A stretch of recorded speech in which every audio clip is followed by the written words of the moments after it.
Demonstrating the workflow of application we have built for BigSync. So this is a landing page, and at landing page we'll have a couple of options. Here we have an option to import a file.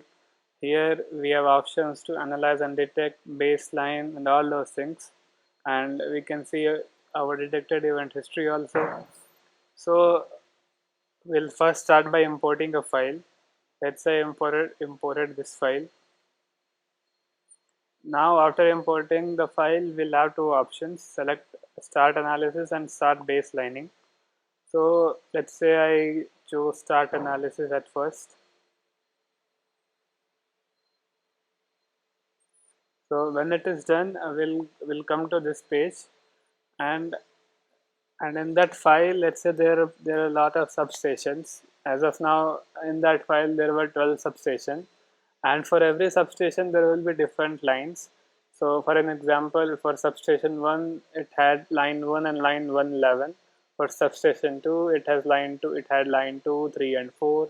For substation 3 it had 5, 6 and 7, and so on. So we can see here, in that particular file we had different substation, and inside those substations we had different lines. So we can select a particular line of a particular substation and we can add it to the plot. And in the right hand side we can see the properties we can plot.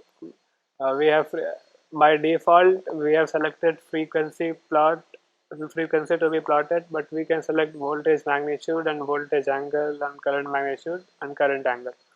So let's say if I want to plot voltage magnitude, we can do very easily by clicking voltage magnitude here, and again clicking on add here. And let's say if I want to plot something else on the same plot, we can do this very easily. So one catch here is, we should not be able to plot some two different properties on same plot. So let's say if I want to plot frequency and if I want to plot voltage angle on the same plot, we should not be able to do it because those are different properties. So as of now I am plotting voltage magnitude, and let's say if I selected frequency, we can see here it got reset, and if I want to plot frequency, only a single plot is here.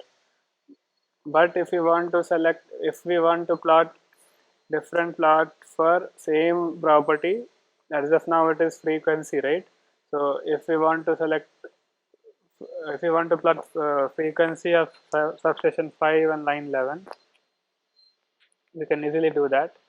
We can see here that we have done that, and we can do a lot of things from the plot. We can zoom in. Let's say if I want to zoom in this area, we can zoom in very easily. We can go back by clicking here. It will reset the axis, and again this will give us a zoom in option, and we can pan it also. Let's say if I want to see different, first I will zoom in. We can zoom in, and after that we can pan it. We can see different data, data separate point, like this. These things we can do. And same thing we can do for voltage magnitude, voltage angle. Let's say if I added this, and we can zoom in, and we can pan, we can see different data at different time. So these things we can do. So I'll start with the workflow now. So this was the first feature in which we can analyze different plots here, and after that our algorithm works on frequency. So only and only when we have selected frequency, we should be given an option to detect an event. Let's say if I add plot of voltage magnitude, I should not give any option, to detect event, because our algorithm doesn't work on that. So if we have selected frequency and if we have plotted here, we'll get an option to detect an event. And for detecting event, we have couple of parameters that we can set in the algorithm. Let's say if I want to keep the window size as 4 seconds, we can do that very easily. Let's say if we want to keep the Rokoff standard deviation threshold to let's say 0.035, we can do that very easily here. And after setting those threshold, those parameters, we can click on detect event. So if there is an event, we'll get an sentence like event detected in substation 5, line 11. So we have whatever we have selected here, and the data of so as so the data of the window in which this event is detected, will get here. So it was so this is the data that we got from the server back from our algorithm. So again, we can zoom in here, and we can pan. We can pan it. We can see data at different point.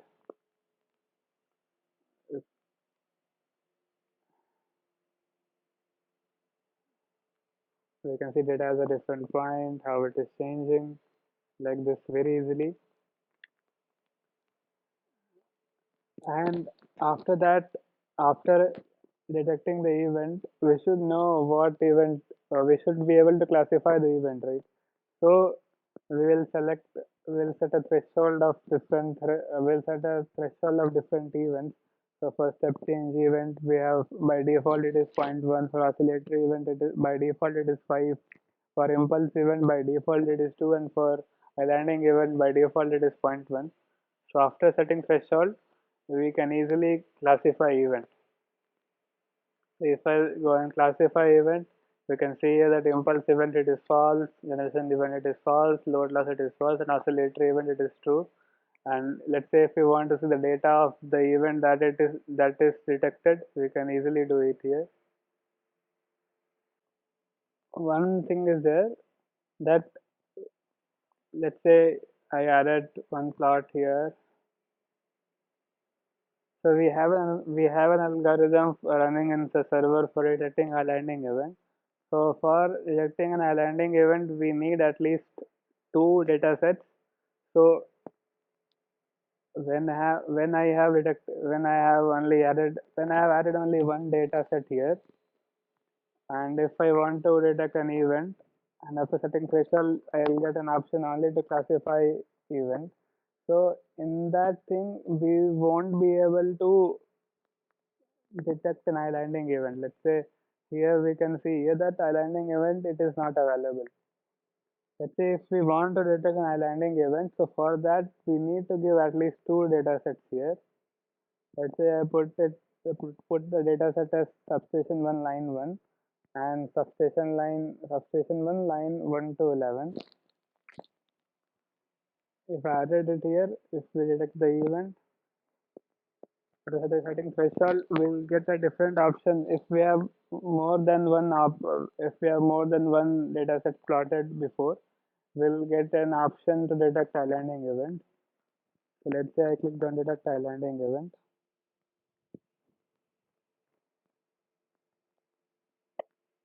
We can see here all others are not available, but islanding event it is showing as false. So this is the thing that is happening.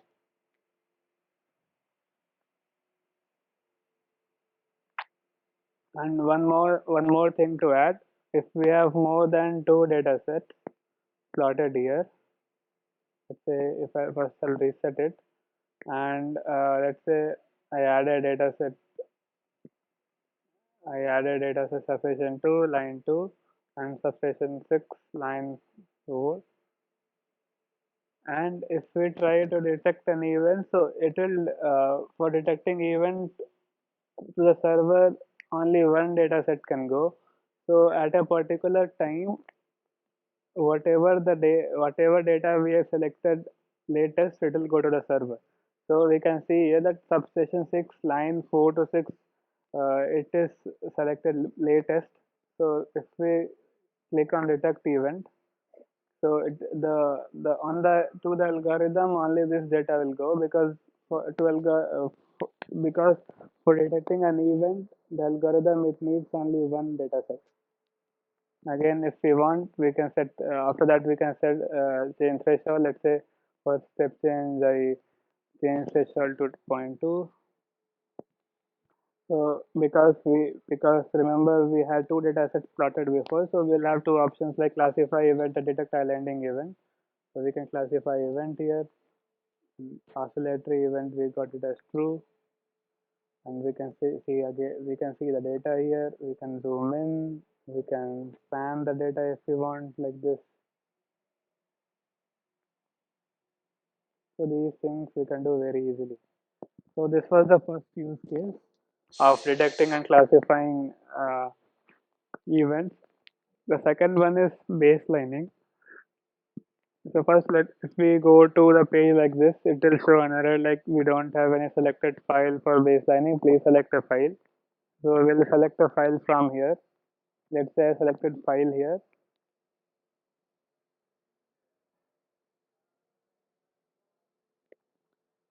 So these substation again, those substation, whatever we were getting earlier, we got it. We got it here, and I selected substation one, line one, and I want to check stats of substation one, line one. Then we can do that very easily.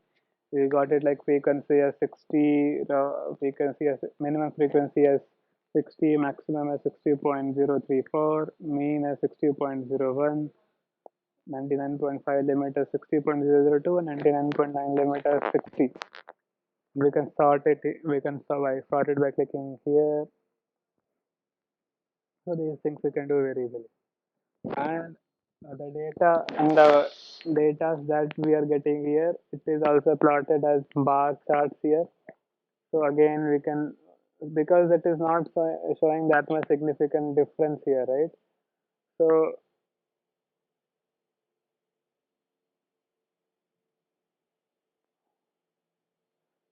because it is not showing that much significant difference, if we zoom it more and more,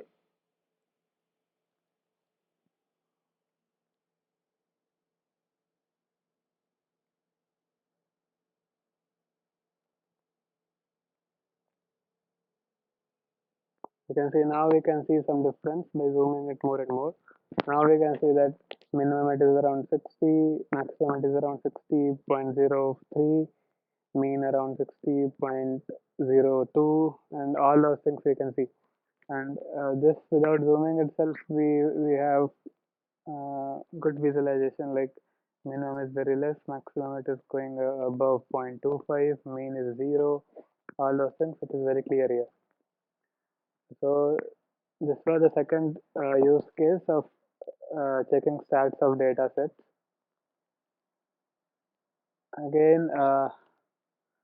Again, if we want to go for analyzing data, again we need to select a new. Again, we need to select a new file.